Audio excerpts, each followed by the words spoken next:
Nossa tela, Rodrigo Glatti, sócio da GTI. Seja bem-vindo à nossa programação. Muito obrigado pela participação. Um ótimo dia. Obrigado mais uma vez pelo convite, Gabriel. Sempre é um prazer estar aqui para falar sobre todas as coisas do mercado, né? Perfeitamente, caríssimo. Eu queria levantar contigo essa questão dos supermercados e atacarejo, porque tivemos duas movimentações importantes. Primeiro, a autuação efetiva de Grupo Mateus, isso foi publicado na semana passada. Agora, o arrolamento de ativos de Assaí, não tão preocupante quanto a situação de Mateus, mas mesmo assim bateu bastante no ativo. GPA também envolvido nesse arrolamento de dívidas, nessa discussão das dívidas, nesse arrolamento de ativos por conta da participação na dívida de Assaí. Então eu queria entender de forma geral como enxerga, como recebe este apertamento do cerco contra os supermercados e atacadistas, neste momento pela Receita Federal, algo que já aconteceu anteriormente, eu lembro, com aquelas mudanças tributárias, o pagamento retroativo de alguns impostos devidos por supermercados. Não é de hoje que supermercados e atacarejo sofrem com essas mudanças repentinas ou com o aperto do cerco da Receita Federal. Eu gostaria de entender como recebe essas notícias e, claro, como recebe principalmente as oscilações do mercado após a publicação dessas decisões. Por favor. Eu acho que recebo com preocupação, né? Na verdade, assim, a gente nunca sabe como é que essas coisas vão parar no Brasil, né? Acho que tem uma pressão claramente mais arrecadatória do governo, né, em relação provavelmente às empresas, né? E aí sempre existe aquela possibilidade de ter um entendimento diferente, né, dos órgãos de justiça, né? E acho que é isso que está acontecendo agora, né? E eu acho que de fato é preocupante, porque os valores que estão sendo ventilados, né, e no caso do Mateus, né, já tem um valor, mas que são valores muito relevantes se considerar o valor de mercado das empresas, né? Então, são questões que realmente, se forem levadas a cabo, né, e irem adiante, né, serem cobradas, elas vão realmente tirar um valor importante das ações, né?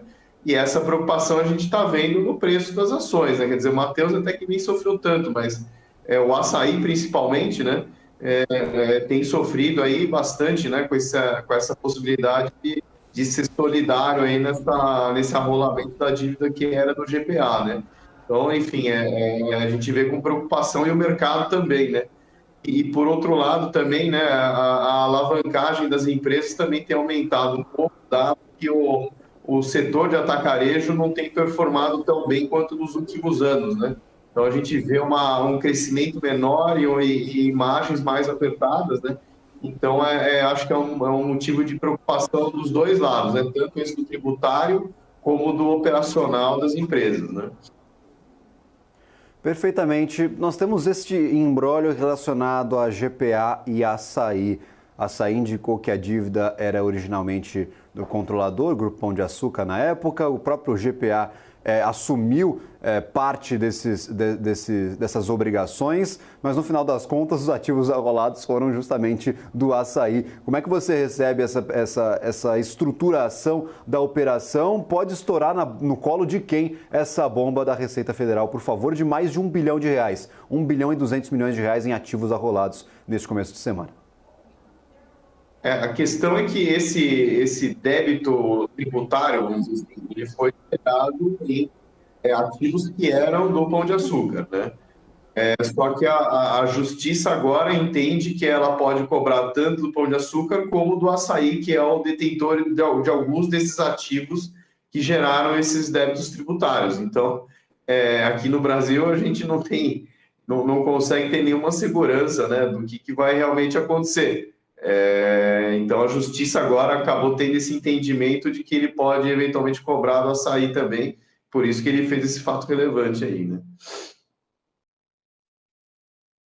Tudo, né, Glad? Você mencionava. Tem um endividamento maior dessas companhias, há um operacional que não vai tão bem quanto nos últimos anos, há essas questões tributárias, então junta tudo neste balaio. Eu vou até colocar aqui na minha tela, aproveitar que nós temos a plataforma do Profit disponível, o setor de supermercados e atacarejo nestes últimos meses.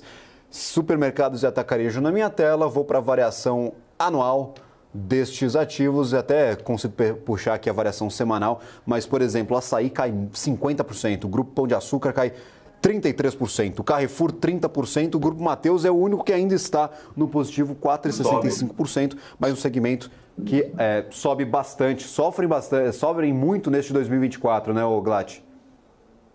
Sim. Então, eu acho que o Mateus é o que está menos exposto a isso, talvez, né? E acho que tem apresentado resultados melhores também, né? Um resultado mais estável aí, o lucro ali na casa de 200, 250 milhões por trimestre. Então, acho que e tem mostrado expansão, né? Fez uma JV importante lá no Atacarejo agora nos últimos meses, enfim. Acho que é a empresa que tem aí mostrado uma performance operacional melhor do que as outras, né? Carrefour ainda muito preocupado ainda com a integração, né, dos ativos, todos foram comprados, do BIC, das lojas do Macro, das lojas do Walmart, do Sam's Club, então vários formatos, né, que eles compraram e que estão sendo arrumados aí ao longo desses últimos 3, 4 anos.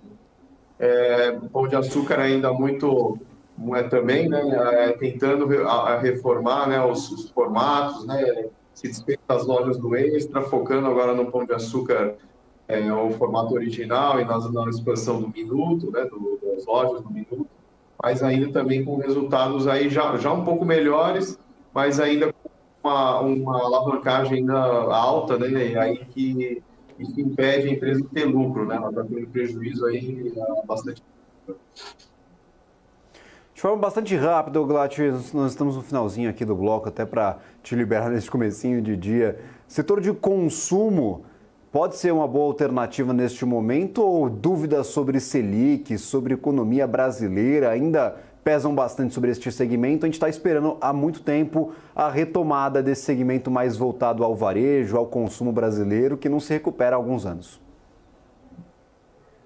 Eu acho que algumas empresas já com uma performance operacional um pouco melhor, elas mostraram uma valorização aí nos últimos, né, sei lá, 3, 4 meses. Pegar aí a Vivara, a Renner, a própria Centauro, foram empresas que tiveram uma performance melhor aí nos últimos meses.